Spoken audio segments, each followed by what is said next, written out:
How to trade Forex and Gold for beginners. Ka-trade, tuturuan kita kung paano mag-trade sa gold. Step-by-step tutorial na madali para mabilis kang matuto.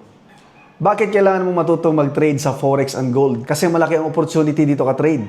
World biggest market, 7.5 trillion US dollar daily transactions. Napakalaki, kahit kumurot ka lang dyan ng 100 US dollar per day, ayos na. Pwede kang magsimula agad, ang kailangan mo lang, cellphone at internet, pwede ka na mag-trade. Open ang market, 24 hours, Monday to Friday. So kung may trabaho sa umaga, pwede ka mag-trade sa gabi. Kung may trabaho sa gabi, pwede ka mag-trade sa umaga. Pwede mo itong gawing career. Kapag natuto ka, pwede mo itong maging trabaho o kaya pwede mo itong maging business. O tama, ang Forex at Gold trading ay pwede mong gawing business. Yung consistent ka, kumikita every month, mga 5% or 10% every month. Pero need mo ng malaking kapital. Kaya ang ibang mga trader, high risk sila. Okay, maliit lang yung puhunan. Example, 100 US dollar. Tapos target ng mga 300 US dollar. Ganon. So parang ginagambling. Pero napaganda ng trading ka-trade. Unlike sa traditional betting, example, sabong, limited yung risk-reward ratio. So ang tatamaan ng 100 pesos mo, 100 lang din. Okay, pero kapag liamado ka pa, maaring yung 100 mo, ang tama lang, 70 or 60 or kalahati pa. Okay? So, kahit magdihado ka, kunti lang din. Unlike sa trading ka-trade na pwede mong gawin yung risk-reward ratio mo. Example, 100 US dollar yung risk mo. Okay? Pwede kang mag-profit ng 200 or 300 or 400 or 500 US dollar or pwede kahit 1,000 US dollar. Ikaw na yung bahalang mag-set sa risk-reward ratio mo. Kaya maganda yung opportunity na mag-profit ka. So ito yung mga steps para makapagsimula ka at matuto ka mag-trade. Step 1. So una, mag-open muna tayo ng trading account. Yung link nasa comment section o kaya nasa taas nasa description. Okay, step 1, i-click mo yung link para makapag-register ka. Email mo lang at password ang kailangan, tapos meron diyang partner code. Ilagay mo yung partner code ko na Bibiano Forex. Kasi may mga promotion din tayo, giveaway, namimigay tayo ng mga capital, trading competition. Kaya huwag niyong kalimutan ilagay ang partner code ko na Bibiano Forex. Step 2, upload documents for verification. Kailangan mong i-verify yung account mo kapag nakapag-register ka na. Hanapin mo lang sa profile or account mo. Tapos mag-upload ka ng ID, proof of address. So sundan nyo lang itong step by steps kasi isi-set up natin yung account natin hanggang ituturo ko sa inyo kung paano mag-trade at yung strategy kung paano siya mag-trade. Okay?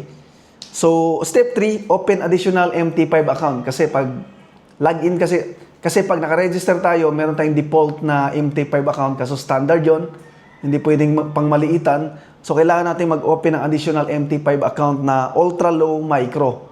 Okay? Para pwede tayong mag-capital ng 100 US dollar tapos 10 US dollar per trade. Okay? Maliitan siya. So, para makapag-open tayo ng additional MT5 ultra low micro, sa taas, makita natin yung account natin. Pindutin natin yung drop-down button tapos click mo tong plus button, new account. Click mo yung real account. Okay? Tapos MT5, continue. Hanapin mo ang ultra low micro. Yan. Select mo yan, tapos continue. Okay na yan. Wala ka rin babaguhin dyan. Dito lang sa partner code, lagay mo lagi dito ang Bibiano Forex. Click mo ang continue. Lagay mo yung trading password na gusto mo.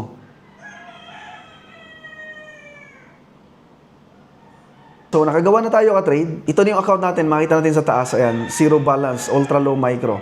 Yan na yung trading account natin. Okay na. Ready na yung trading account natin. Ganun lang kadali. So, dito na tayo sa step 4. Kuhanin natin ang MT5 login details natin, yung ginawa nating ultra low micro account. Kasi ilalogin kasi natin yan sa trading app. Kasi doon tayo magte-trade. So, click lang natin tong manage account information. So, ang kailangan natin itong server saka itong MT5 ID. Okay? So, dito na tayo sa step 5. I-download natin ang MT5 trading app tapos i-login natin yung trading account natin.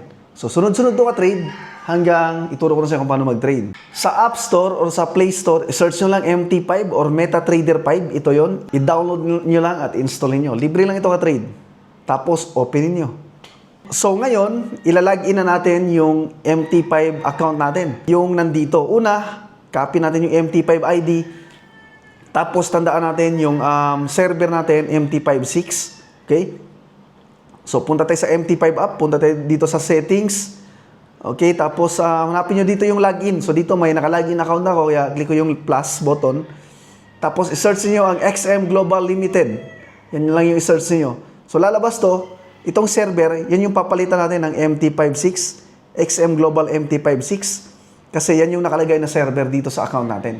Tanda natin, ang server iba-iba. Kaya pag mali yung nilagay mong server, mag-error yan, di ka makalagin. Okay? Tapos copy natin yung MT5 ID natin, paste natin dito, tapos yung password nung gumawa tayo ng account na ito, lagyan natin. Tapos check, save natin yung password natin. So yan ka-trade, punta tayo sa settings. Kapag lalabas yung details yan, Bibiano Ibao Suarez Jr., yan yung MT5 ID natin. So ibig sabihin, nakalagin na tayo. Okay? Ayan, wala pang laman, wala pang balance. So maaaring mag-error, hindi kayo makalagin kapag server mali, MT5 ID mali, tsaka yung password. Kaya double check nyo yung tatlo. So step 6, mag-deposit na tayo sa account natin. Mag-deposit tayo gamit ang GCash. Okay, so ang pag-deposit yan, dito lang din, yung click mo lang yung drop down, tapos deposit. Okay, so gamitin mo dyan, GCash ka-trade. Ayan, may GCash dyan. So madali lang yan, alam nyo na yan.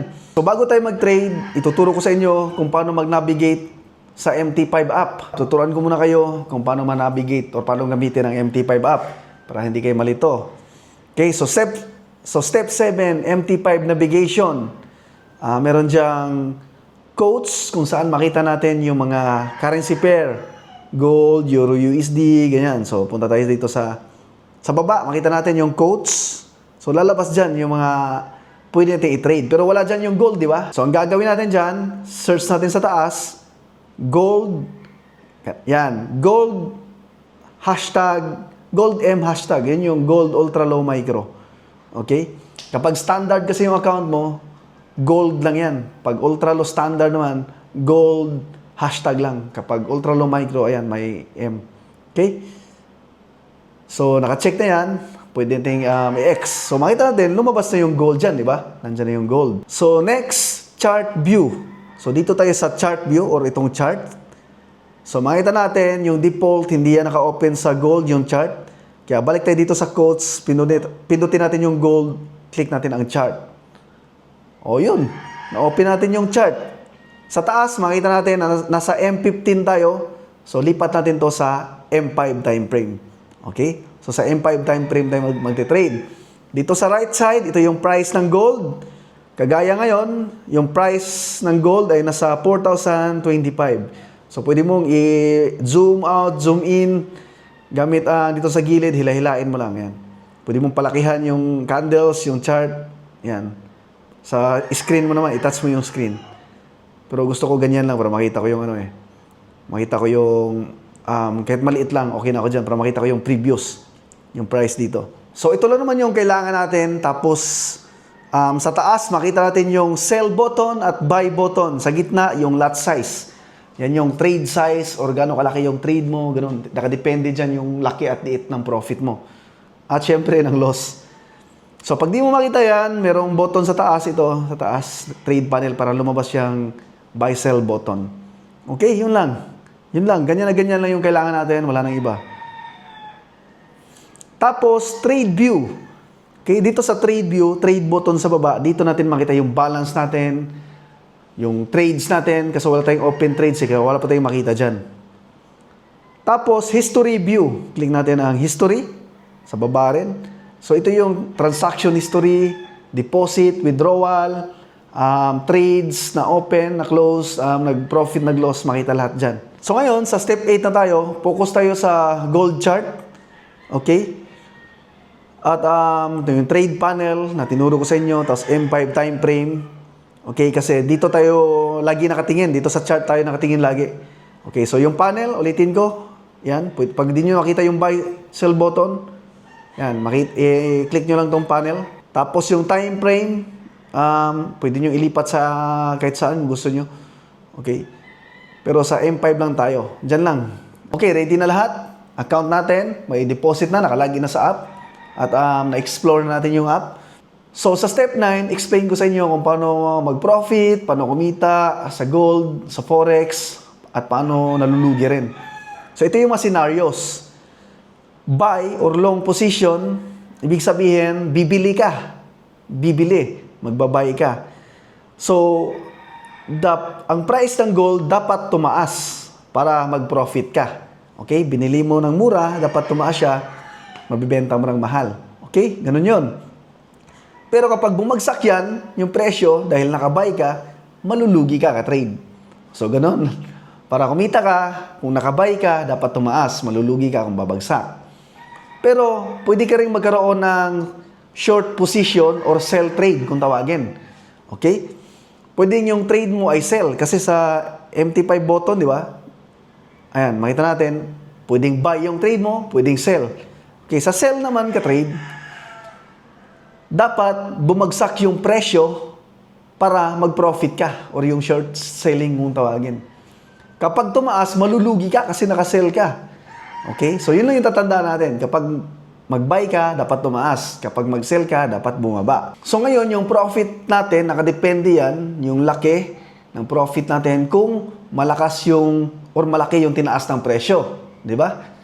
Or malakas yung binaba ng presyo. At syempre, nakadepende rin sa lot size. Yung kung gaano kalaki yung trade size natin. So, doon nakadepende sa dalawa yung laki ng profit natin. Or laki ng kikitain, or laki ng malulugi natin. So, ngayon, dito tayo sa final steps natin para pwede tayong mag-trade. So, dito explain natin ang advanced order types at saka risk management. Okay, risk management, TP and SL, kung tawagin, take profit or stop loss. Ang ibig sabihin ng take profit ka trade, yung target mo na profit. Example, ang presyo ng gold, 4,000. Nilagay mo na take profit, 4,100. So yun yung target mo na presyo. Kapag nakabuy ka at dumating sa presyo na yun, makuklose yung trade mo na may profit ka. Automatic makuklose yung trade mo. So stop loss naman, yun naman yung limit mo na loss. Okay? Example na, yun lang yung i-risk mo. Example na, bumili ka sa 4,000, bumaba sa 3,900. So, automatic ma-close yung trade mo na may loss ka na 100. Parang ganon. So, take profit at stop loss. So, ngayon, magte-trade na tayo sa gold. So, dito tayo sa M5 time frame. So, ito yung chart ng gold. So, nasa baba yung presyo. Okay? So, labas natin yung trade panel. So, meron diyang buy at sell button. Okay, sa gitna, yan yung lot size. Okay? So, ang minimum lot size kapag ultra low micro ay 0.1. Okay? So, ngayon, nasa baba yung presyo. So, click natin yung buy button. So, buy trade ang gagawin natin. Click natin ang buy. So, lalabas yan. May guhit na dyan na nakabuy tayo. Kapag pupunta tayo sa trade, makita rin natin na may trade na tayo dyan. Okay? So ngayon, isi-set up natin yung take profit at stop loss. I-click lang natin yung trade natin or yung linya. Tapos lalabas tong TP. Halimbawa, hanggang dito yung take profit mo. So yan yung kikitain mo. 0.81 US dollar sa 800 points. Okay? So yung stop loss, isi-set mo kung magkano yung gusto mong stop loss, limit loss. Example, 1:1 yung risk-reward ratio mo na malulos ka rin ng 0.8. So, dyan. Okay? So, ibig sabihin, kapag tumaas yung presyo dahil nakabay tayo, kapag tumaas hanggang doon sa 4,009, kikita tayo. Pero kapag bumagsak, malulugi tayo. So, pwedeng maliit lang yung stop loss mo, hanggang dito lang, 0.5. Ganyan. Okay? So, click mo yung modify position. Okay? So, automatic na yan ka-trade na kapag na-hit yung stop loss mo, makuklose yung trade natin na may lugi tayo. Kapag na-hit yung take profit, automatic ma-close yung trade na may profit tayo. So, pwede rin manual mo i-close anytime dito. I-hold mo lang, tapos close position. Okay? So, iniisip nyo, ang liit naman, 0.81 US dollar. So, nakadepende yan sa, yun nga, sabi ko kanina, sa dalawang bagay.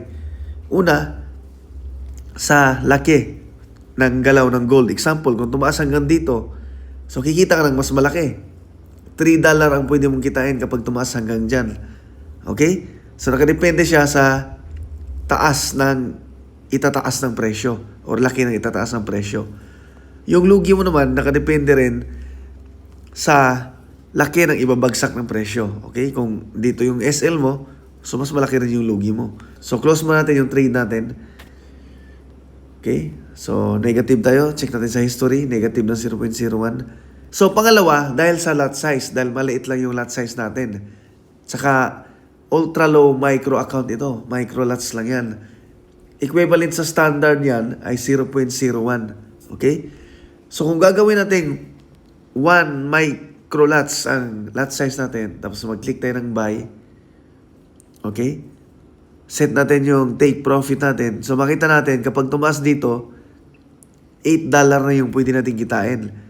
Kapag bumagsak dito, pwede tayong malugi ng $5. Dito, ayan, $8 naman dyan. Okay? So, di ba? So, mas malaki na ngayon yung trade natin. Mas malaki na yung pwede natin kitain. Mas malaki na rin yung pwede natin ikalugi, di ba?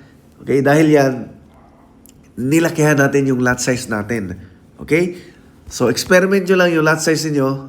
Okay? Kung ano yung gusto nyo yung lot size. Tapos, adjust nyo lang yung TP at SL niyo. So, makita natin yung trade natin, kumikita na dahil nakabay tayo. At tumataas na yung presyo. So, nakabay tayo dito sa linyang ito. At yung presyo tumataas na. Ayan. Kulay green yung candle. Okay? Kaya yung trade natin, kulay blue. Kumikita. Okay? Ganun yun. Kapag nakabay trade tayo, dapat tumaas para kumita. Kapag bumagsak, malulugi tayo. So, pwede tayong i-close anytime or pwede tayong hintayin yung take profit or SL natin. Okay? Pwede kang lumipat sa lower time frame kung gusto mo. Ayan. Para mas kita mo. Okay? Pero mas maganda sa M5 pag mag-scalping. So, ngayon, sell trade naman yung gagawin natin. So, click lang natin yung sell. Ayan, meron tayong sell na trade. So, sa sell, baliktad. Dapat bumagsak yung presyo dahil nakasell tayo para kumita tayo. Kung bumagsak yan hanggang dito, kikita tayo ng $3. Okay? Modify position. Pero dahil tumataas yung presyo, tingnan natin yung trade natin. Nalulugi na tayo. Kapag kulay red, negative, ibig sabihin, lugi tayo niyan. Kapag kulay blue, profit, kita yan. Okay? Pero, mababawi pa naman yan, hindi ka pa lugi hanggat hindi mo close yung trade mo. Kagaya nito, naka-open pa rin yung trade natin. So, maaari pa rin yung red na yan, maaring maging blue yan, maaring kumita yan. Okay? So, pwede natin iset yung SL natin hanggang dito, kung magkano yung gusto natin. Ganyan. Okay? So, yun, ka-trade. Kapag sell, dapat bumagsak para kumita. Kapag tumaas, malulugi tayo. Okay? So, kapag malulugi ka na, pwede mo rin i-close yan. Manual, okay? Anytime. So, yun, nalugi tayo ng $2 doon. So, yun yung sample ng buy at sell trade. Paano kumita at paano malugi. So, ang tanong dito, kung paano natin malaman kung tataas ba siya or bababa para alam natin yung trade natin, mag-buy ba tayo or mag-sell tayo. So, meron akong technical analysis na ginagawa kung saan pwede kayong sumali sa group chat ko. Mag-PM lang kayo sa Facebook ko. Ito yung Facebook ko, yung may blue check. I-PM nyo lang yung MT4 or MT5 ID nyo para masali ko kayo sa group chat. Okay? So, ito yung analysis ngayon. Ang presyo sa 4,000. So, maaari siyang tumaas hanggang sa 4,047. So, bali, ang trade na gagawin ko ngayon ay magbabay ako. Okay? Kapag na-break niya yung 410, maaaring dumiretso yan sa 4,047. So, sample, magbabay ako. Buy. Lagay ko yung target ko sa 4,047. Okay? So, malaki rin pala yung maging target natin dito kapag tumaas. Kapag tumaas dyan, maaaring kong kumita ng $41. Ang laki, di ba? Pero, pwedeng hanggang dito lang yung target natin sa 4,022. Ayan, so meron dyan mga level kasi na pwedeng hanggang dyan lang. Okay, so kung sa 4,022 lang, okay, so 4,022 dito. So maaari akong kumita ng $16.